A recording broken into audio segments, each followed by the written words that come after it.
From VOA Learning English, this is the Agriculture Report. Students at the University of Virginia have developed a new way to purify water. They say it could bring improved water quality to millions of people in the developing world. They call it a Madi drop. Field testing began recently in South Africa. The laboratory where the Madi drop is made operates like a kitchen. Workers add ingredients and mix, weigh, press, and bake. What the workers are making is a ceramic disc that contains silver. When the disc is dropped into water, silver ions are released to purify the water. Ions are atoms that have an electrical charge. Testing at the University of Virginia shows that the disc produces clean, safe water. Bita Ade studies at the University of Virginia. She says her work is not only about making effective technology, it is also about making solutions for people in developing countries who do not have many resources. Why the name Madi drop? The word Madi means water in Shivenda, a language of Limpopo province in South Africa. There, 50 women run a factory that makes water filters. The university started the factory last summer. The women mix sawdust and clay to make flower pot-shaped filters that they use to purify drinking water. The water flows through the filters, which trap bacteria and solid particles. The factory sells the filters to local families. But the Madi drop is smaller and less expensive than the filters. Over the next few months, students will test the Madi drop in South Africa. If the testing is successful, the South African women will make and sell the Madi drops. The goal is to expand to other developing countries and improve millions of lives. For VOA Learning English, I'm Carolyn Presutti.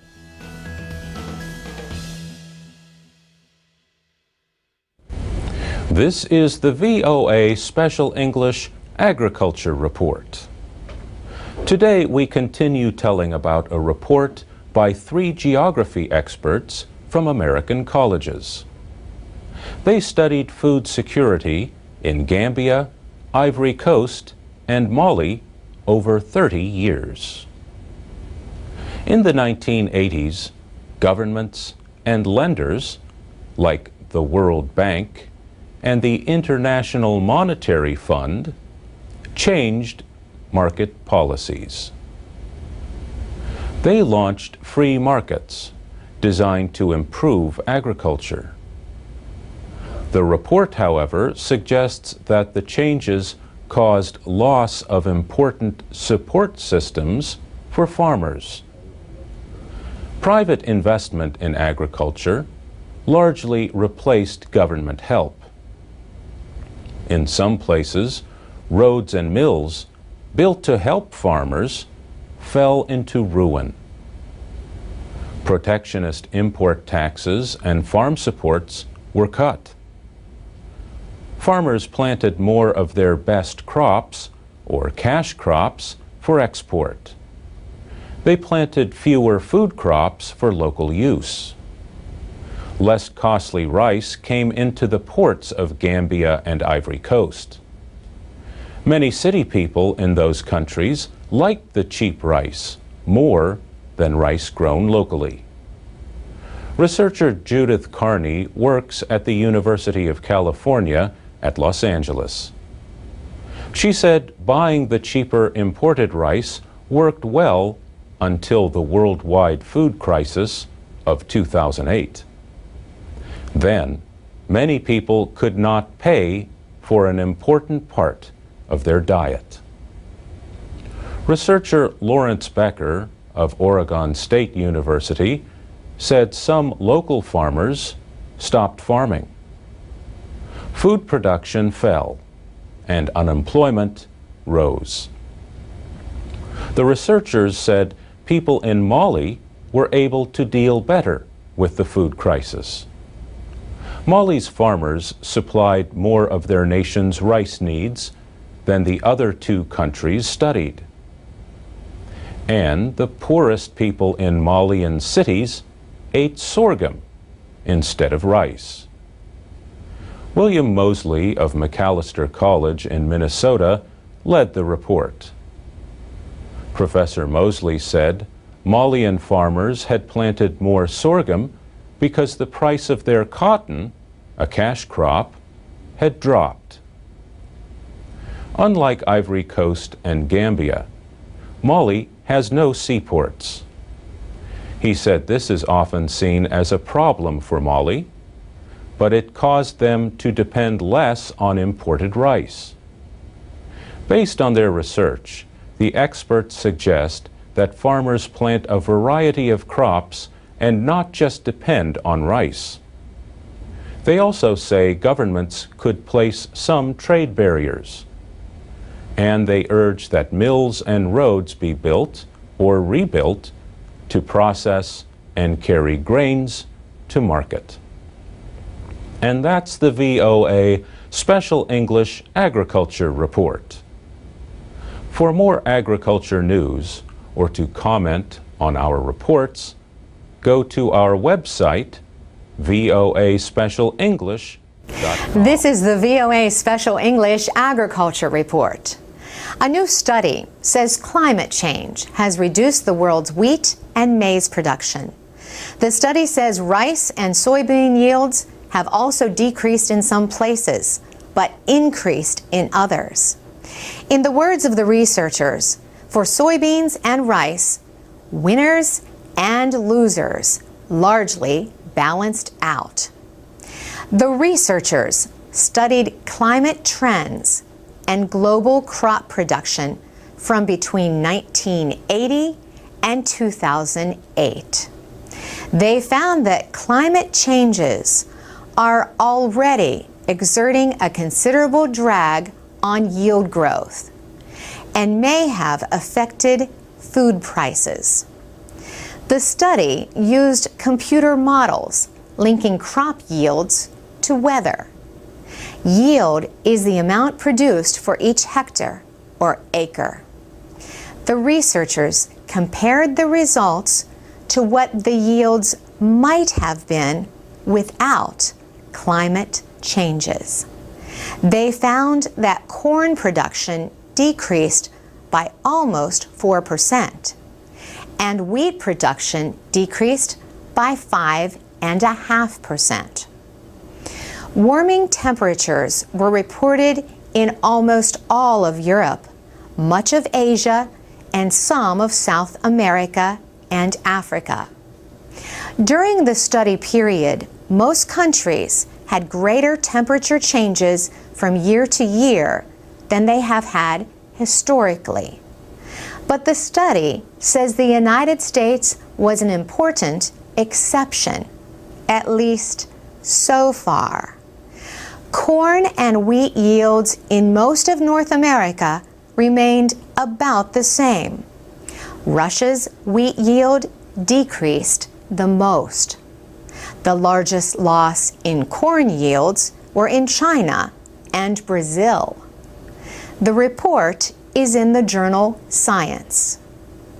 One of the researchers was economist Wolfram Schnenker at Columbia University in New York and the National Bureau of Economic Research. He says the report can serve as a planning tool for policymakers.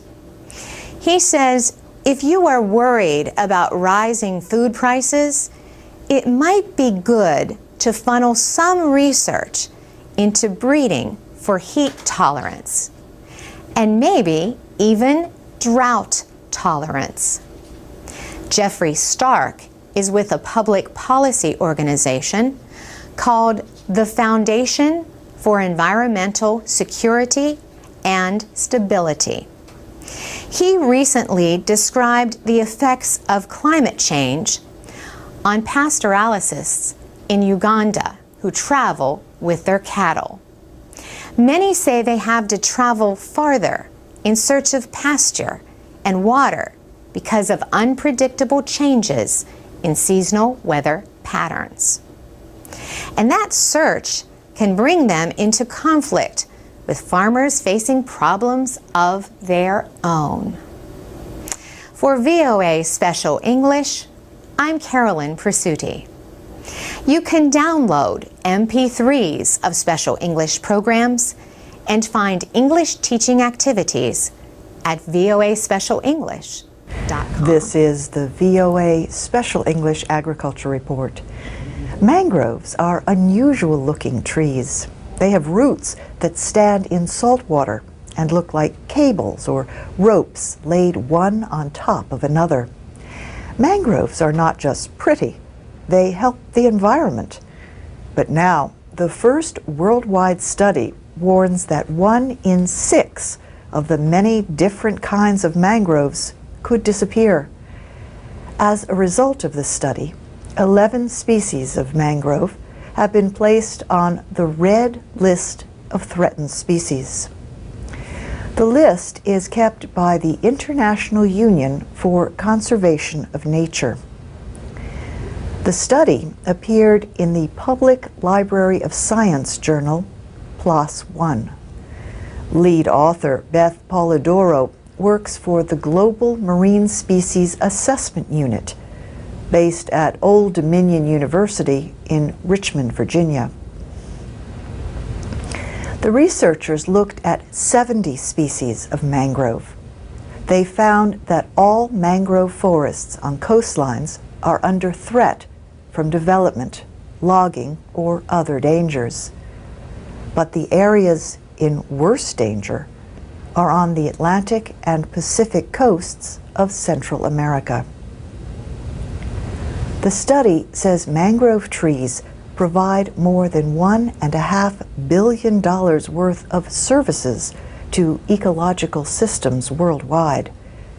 For example, areas with mangrove forests were not damaged as badly by the Indian Ocean tsunami in 2004.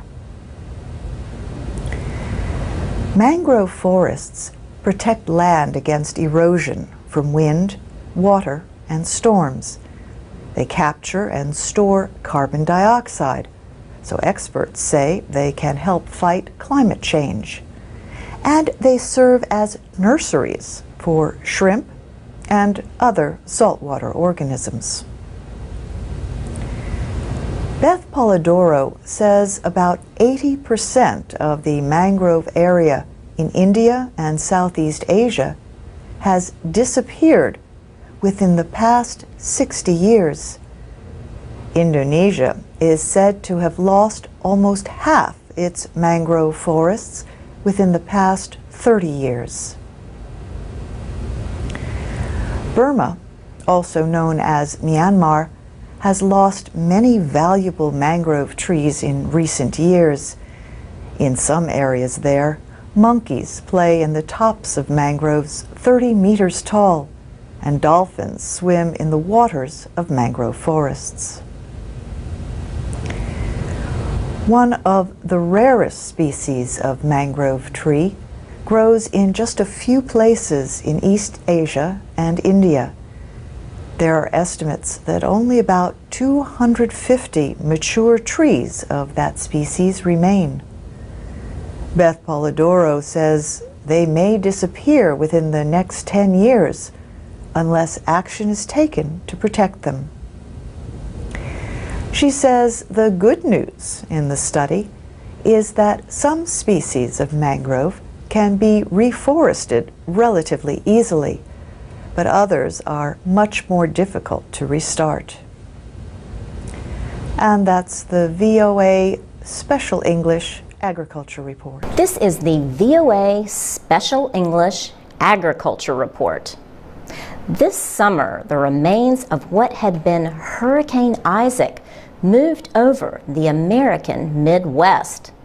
The storm brought rain to areas suffering from a severe drought. But the rain came too late to save many farmers' corn and soybean crops.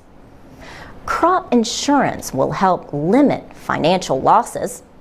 But crop insurance is a tool that is not available to most growers in the developing world. The United States federal government helps pay for the cost of insurance against natural disasters. Not every farmer in America chooses to buy crop insurance. Dick Thompson of Boone, Iowa, says he operates his farm the way farmers did in the past.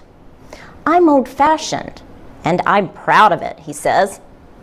Dick Thompson uses little chemical fertilizer, weed killers, or insecticides. He does not grow genetically modified crops. He says his methods helped him survive the drought, and he says they are already earning him more money per hectare than his neighbors who farm the modern way.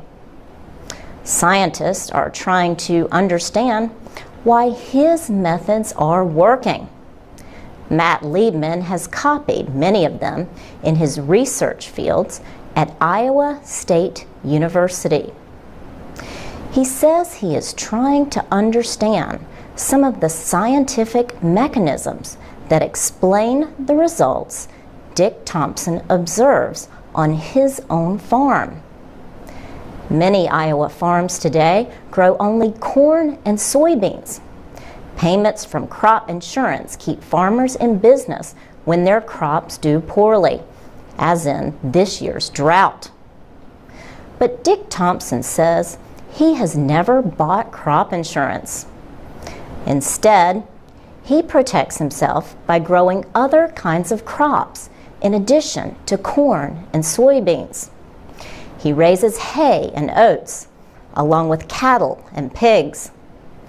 He harvested his oat crop before the drought hit. He says it's common sense. But now farmers are growing hay on only half as much land as they did 20 years ago. And oat production has fallen by almost 95%. Livestock production has also fallen. Dick Thompson says he will sell some of his cows and hogs, but not all of them. They provide more than money. They also make manure that he uses to fertilize the soil instead of chemical fertilizers. The manure helps the soil hold water. Iowa State University researcher Rick Cruz says that helps crop growth even in drought conditions. And these are the stressful conditions that farmers everywhere might face more often because of climate change. Matt Liebman says his research shows that all farmers can learn from Dick Thompson. For VOA Learning English, I'm Laurel Bowman. This is the VOA Special English Agriculture Report. The University of Georgia is a respected research university. 35,000 students attend the main campus in Athens, Georgia, and extended campuses around the state. And among its areas of research is agriculture. UGA has a center in San Luis de Monteverde in Costa Rica. This center is for students and visitors who want to learn more about farming and living in environmentally friendly ways. Some students take a class called Coffee, from bean to cup. Coffee is Costa Rica's most important agricultural product. Professor Valerie Peters teaches the class.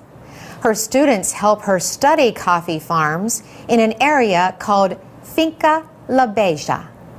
Farmers in this area agreed to grow their coffee sustainably using methods that do less harm to the environment. Most coffee farms in Costa Rica have 1 or 2 different kinds of trees to help shade the coffee plants from the sun. In Finca La Beja, most farms have at least 20 kinds of trees. Many of the farmers have also planted more flowers. When there are more flowers and more kinds of trees, more bees will come to pollinate the coffee plants. Coffee plants can pollinate themselves, but bees help increase the harvest. Professor Peters is working with her students to help teach farmers about the importance of bees and having more trees and flowers. She says many of the farmers commented that they never even thought of bees as having a role in their coffee production. Having more species of trees on coffee farms also provides more places for birds to live. If farmers have at least 10 different kinds of trees per hectare, they may be able to have their coffee certified as bird-friendly. This is done by the Smithsonian Migratory Bird Center in the United States. Bird-friendly coffee can sell for a higher price. The University of Georgia is also helping farmers in Costa Rica increase their income through tourism. Professor Quaint Newcomer directs this program. He says students help design tour routes through coffee farms. In his words, these farmers become our teachers. They share their local knowledge about how to work the land. UGA Costa Rica, as the center is called, also plans to increase the amount of locally produced food it buys. And when the center needs wood for building, it buys only wood grown locally without artificial chemicals. For VOA Special English, I'm Carolyn Presutti. You can find more stories about coffee at voaspecialenglish.com. This is the VOA Special English Agriculture Report. Mobile phones are an important business tool for farmers in rural areas, but they also put a valuable educational tool in their hands. The University of Illinois in the United States has a project called SABO, Scientific Animations Without Borders. It produces educational videos that can be downloaded to cell phones. The goal is to help people in developing countries improve their lives. One video, for example, shows farmers how to make a natural insecticide from neem seeds to prevent insect damage to crops. The videos use computer animation. Some of the animated characters are a little funny looking, like a farmer with a long nose. But the subjects are serious, including a health video on preventing cholera. Team member Francisco Suferheld says the information in the videos is meant to be quickly understood. The information is digested in such a way that in 2 minutes we can transmit a complex idea. The team has made a few videos so far. These are available in a total of 80 languages, dialects, and accents. Professor Barry Pittendrigg says there are plans for more videos later this year. Purdue University in Indiana is using videos to promote a project in Africa called PICS, Purdue Improved Cowpea Storage. The aim is to get farmers to use special bags to keep air and bugs out of their cowpea harvests. The Purdue researchers have produced their videos in different countries in Africa. Crop scientist Jess Lowenberg de Boer says this helps local farmers relate to them. The researchers did an experiment in Niger with a video showing how to close the bags. Professor Lowenberg de Boer says the process is not difficult to do, just difficult to describe. Closing the bags is something that, if you see it, you will understand it very quickly, and most people do. But explaining it in words is quite difficult. The researchers tested the 7-minute video on 7 mobile phones. They wanted to see if people would share the video using Bluetooth wireless technology. With Bluetooth, files can be passed to a nearby phone even if neither phone is connected to the internet. In 1 month, the video had spread to 118 people in 50 different villages. And we think that this is just incredible impact. For VOA Special English, I'm Alex Villarreal. For daily news and information, plus activities for English learners, go to voaspecialenglish.com. This is the VOA Special English Agriculture Report. Today, we have a vocabulary quiz. We start with 2 questions about terms for plants. Okay, first question. What is the name for a plant that lives only 1 year or 1 growing season? This kind of plant is called an annual. Think of an annual report, a report published just once a year. You can probably guess the next question. What do we call a plant that produces new growth year after year? Plants that keep growing back are called perennials. So a perennial is the opposite of an annual. Perennials come back year after year. Now some questions about terms for livestock. What is another name for a male cow? A bull, right? Well, not always. A male cow is usually called a bull only if it still has its reproductive organs. If not, we call it a what? The answer? A steer. Next question. What is another name for a young cow? A very young cow is called a calf.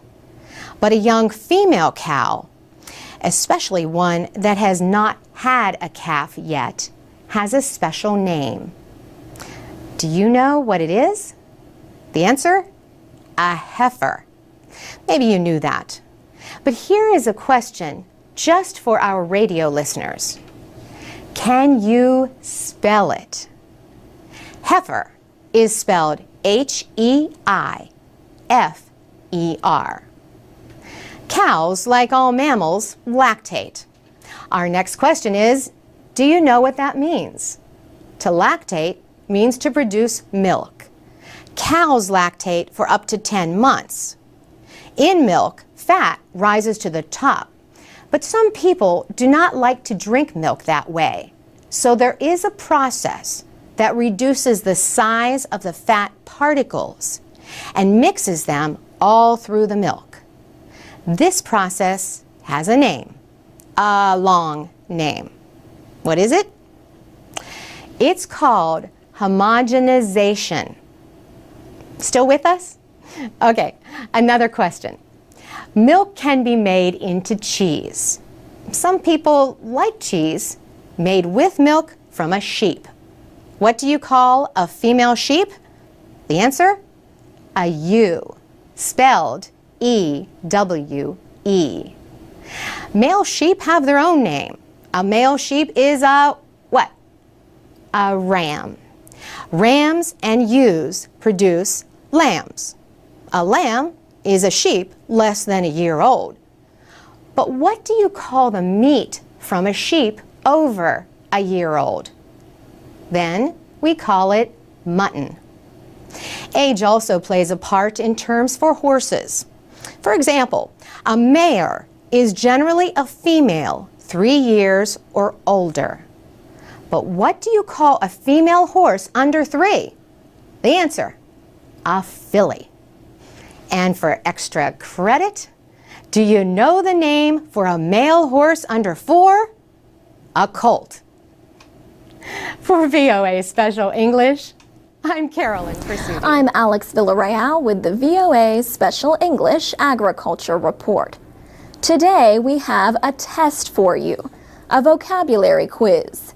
The words are all related to agriculture. We start with 2 questions about terms for plants. Ready? First question.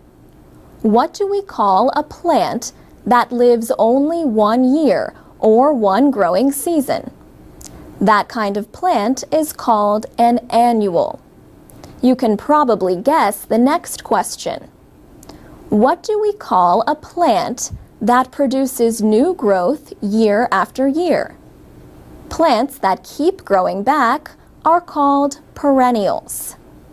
Now we are going to ask some questions about terms for livestock. What is another name for a male cow? A bull, right?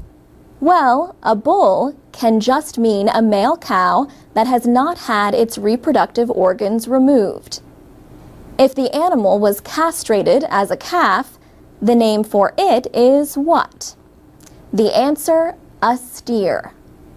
Next question.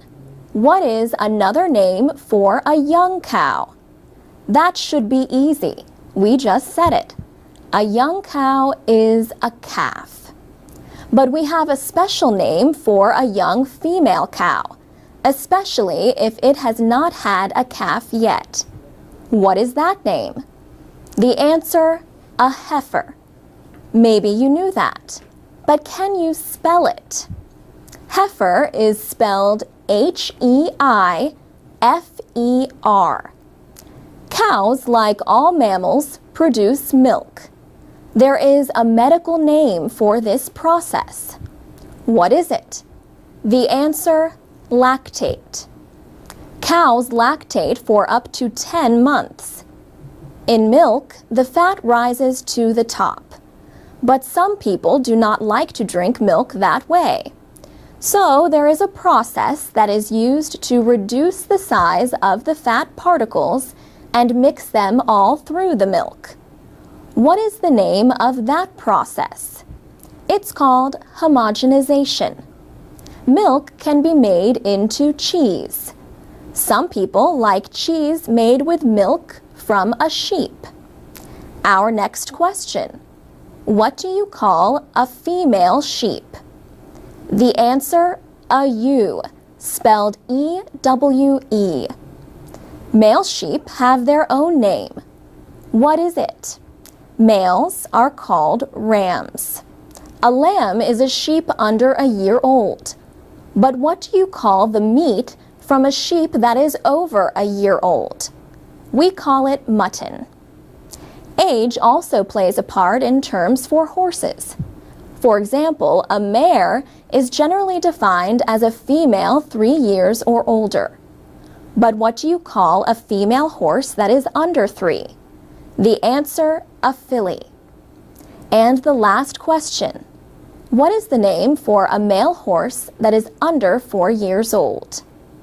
A young male is a colt. So how many did you get right? If you want to take this quiz again, you can find it at voaspecialenglish.com or on Facebook and Twitter at VOA Learning English. For VOA Special English, I'm Alex Villarreal. This is the VOA Special English Agriculture Report. Old properties and empty lots in cities and towns around the United States are finding new life as urban farms. Echo City Farms in Edmonston, Maryland is located near shopping centers, car repair shops, and homes. The neighborhood is a working-class community.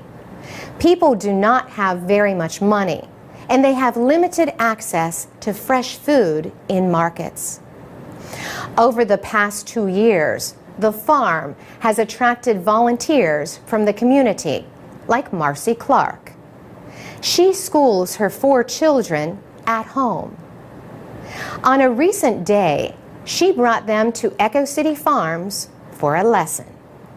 Her children harvested rows of spinach, mustard greens, lettuce, Swiss chard, and carrots. It's important that the children understand the connection between the food that they eat, the soil, the air, the pollution, how all this is connected to their well-being, she says. Her son Alston agrees. You connect with the earth where your food comes from. You appreciate the food a little bit more. Margaret Morgan Hubbard started Echo City Farms. She thinks of it as a place where people can learn to live healthier lives. Our view is that what happens in a community influences the culture of that community. So our idea was growing food in a community and showing that you can have farms even in urban areas. Redefines what's possible in that area, in that community, and brings people together. Every piece of what we do here is a demonstration to show people everything about how to have a sustainable community, she says. That means not only farming food and raising chickens and bees, but improving the soil with compost made from food waste.